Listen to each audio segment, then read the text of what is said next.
No. Not yet. And he didn't get the song at all. And said, no, I don't really like it. Went away, built the track, played it back to him, he loved it.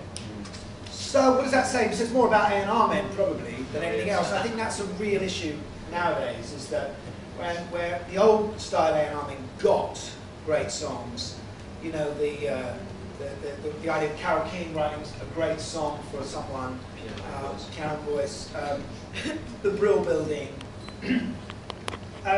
What they want now is a song that's fully tracked up and almost a record. Now the problem when you've got a young artist and you send that young artist to 6 or 7 different songwriters who all have to produce a track of some almost finished kind, is they end up with an album that's very itsy-bitsy. It doesn't sound like a concept at all. The album has no continuity. So, you know, what do you do then? Do you send that artist away and say, these are the demos? Because most of them aren't. They've spent weeks making them into demos, almost records. And I think this is all detrimental for the business, because I think, you know, digging back, you know, when the great albums that we all know, Sade, for example, you know, that album had a sound that you knew what you were getting when you put it on from beginning to end. So, and I don't think that's the case when you've got 6 or 7 different producers on one album. And do you think that the whole X Factor pop idol phenomenon, and uses to the singers become more important than the song in these things? It becomes, I think you mentioned about karaoke performances, and the whole show is based on. I'm not even sure the singers that relevant anymore, to be honest with you. The profiles, yeah. They choose covers, they're not about new songwriting, they just choose songs, and they seem to me to be the vehicle to show off a performance rather than to show off the song. And it kind of gets to one of them where they did My Way, and I think it's like 19 or something. How can you sing My Way when you're 19?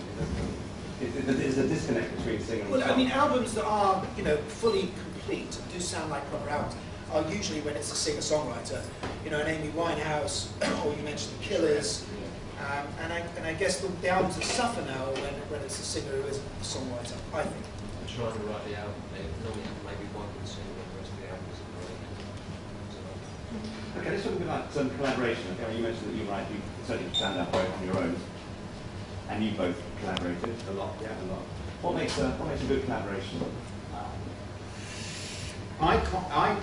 The way I kind of like to do it, because of that weird thing of walking in a room for the first time and going, let's write a song, I find that a bit odd. I kind of like to get to know somebody slightly before I actually work with them. Because if you don't get on as people, I don't really tend to get on with people in a writing scenario. So we tend to go to the pub, get drunk, put the world to rights, and then go off and write a song together. And it seems to work for me, that. So, yeah. And conversely, will you know within a couple of hours, but this is just not going to work? No point spending 3 weeks of your life on this.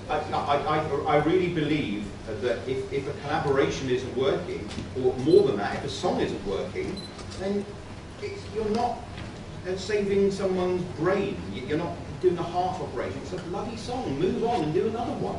If it's not working, or you're the person, they don't get too caught up in it. I've seen people spend hours and hours getting angry about this idea, which was, if it's a wounded animal, get it put down.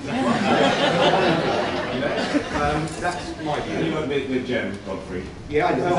A successful collaboration with you? I had a kind of permanent collaborator, and that really worked because we both produced and we both wrote. So when one was concentrating on whether the track was coming together properly, I was worrying about whether the song, the lyrics coming together properly. And Gary talked earlier on about collaborating with more than one person. If it gets to 3, you're kind of going, oh God. I've actually collaborated with, I think, what was the worst? Probably 6 in the room at the same time, and it's just a nightmare because 3 of them really have got not a clue what they're doing, and they slow the whole process down, and they'll occasionally they'll suggest something which is good, but most of the time you just kind of go, oh, for goodness sake, please. And again, it's kind of a modern phenomenon. Oh, it is, yeah. Music by committee, isn't it? Holland was the 3-way that really works. I used to find, what I don't like about collaboration, I think, is that you show someone half an idea. Because when I wrote for Spandau, I would not show a song until it was utterly finished. You know, it was a bit like going out with without your trousers on, you know. Try a few suits on, try a different shirt, try this tie. When you're ready, you leave the house. Is that guitar and voice, you said? Yeah, guitar, voice, piano, voice. And I think that that's sometimes the hardest part when you're collaborating. I've got this verse idea, you know, and it's just so exposed, you know, and there's someone criticising it who wants to contribute as well. I think you've got to approach the room really with all nerves gone, you know, and just think, you know, I'm just going to throw things around. It might be crap. Shoot it if it is. Yeah. I think you need to know each other's strengths if you're collaborating. Like if I've got a really good singer, top line writer, maybe like a Wayne Hector type guy coming, you know he's got a phenomenal voice and he's a brilliant writer, so I just get lots of tracks ready. And I've done sessions with him and I've gone through 13 tracks before we've done something we love doing. So how did it work with Kathy? You know, Kathy's quite musical, so she likes you to start ground up and just play along and jam, really. I mean, but a lot of other writers like tracks to write, so it just depends where it is. You know. Collaborating with artists is often a good thing for a writer because you kind of know where you're going with it then. If you're just writing a song, it really helps to know who you're writing it for or kind of what area you're. If you're going to, you know, talking about purely being a songwriter, it doesn't have a band, you know, or an act. If you're just writing songs, then that's fine, but it's not easy to do because you kind of, it's like playing darts with your eyes shut, you know. If you really want to hit a double top, then you need to look where you're going and aim for a double top. And so and Rob will probably agree that if you're writing with an artist, it makes it a lot easier because you kind of listen to their sound. You like them to start with, because otherwise you'd never work with them. You like what they're doing. You're just trying to give them a new spin on what they presumably already had. I like working with new artists and kind of creating a sound. If they can write. If they can write. You get a lot of these things nowadays where you're put with people and they are writers. Well, actually they're not. Pushing manager. Because there was a point where people thought, okay, well, they're not making any money being an artist, so all these writers are making shitloads of money, so let's make them writers. And it's the added word playing the third thing, you know. It goes on a lot, and it probably goes on even more now than it did. Just because somebody can rock, can sing well doesn't make them a songwriter. They're two entirely different things. You know, I can drive a car, but I'm not going to walk up to Lewis Hamilton and go, that can't be that tricky, can it? You know, only slightly faster, but it's the same basic principle, isn't it?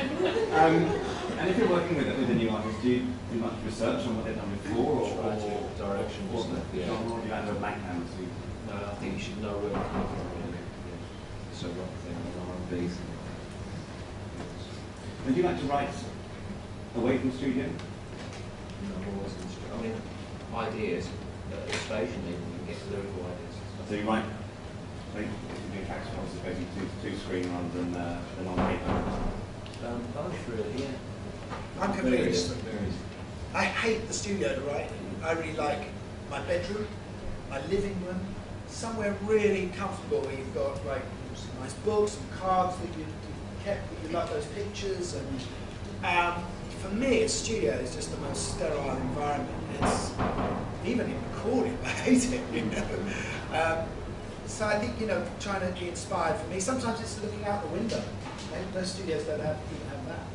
And do you have a habit? You know how authors tend to have a quite regimented day. They get up at certain day, they walk their dog, and then they do 2 hours, and then they come back, and they always write in the same place, and they make sure things in the right sort of place around. Do you have a sort of fertile environment where you do your best work, or can it be anywhere? Yeah, and there are people who get up, so they write every day because they don't know if they may have a great song in them that day. I actually like to write when the A&R man says, I've got a track for you to do, you know, because sometimes you can write these great songs but they've got nowhere to live, nowhere to go, and it's incredibly Well, it's that frustrating. old Sammy Khan cliche, isn't it? What comes first, music or the lyrics, the phone call? Never a truer word. And how do you know when the song is finished? Do you do a lot of rewriting? Do you say, that's it, that cannot be better than it is now? I'll play it around a bit, like maybe chief publisher, manager, or get a second opinion to it. Yeah, be careful who those second opinions Yeah, are. be careful. If those second opinions are mates, they're going to go, it's amazing! You know, or members of your family. Yeah, exactly. They tend to always say everything you've ever done is amazing. Play it to somebody you respect if you want a decent view of it. And as to when it's finished, I'm not a great rewriter simply because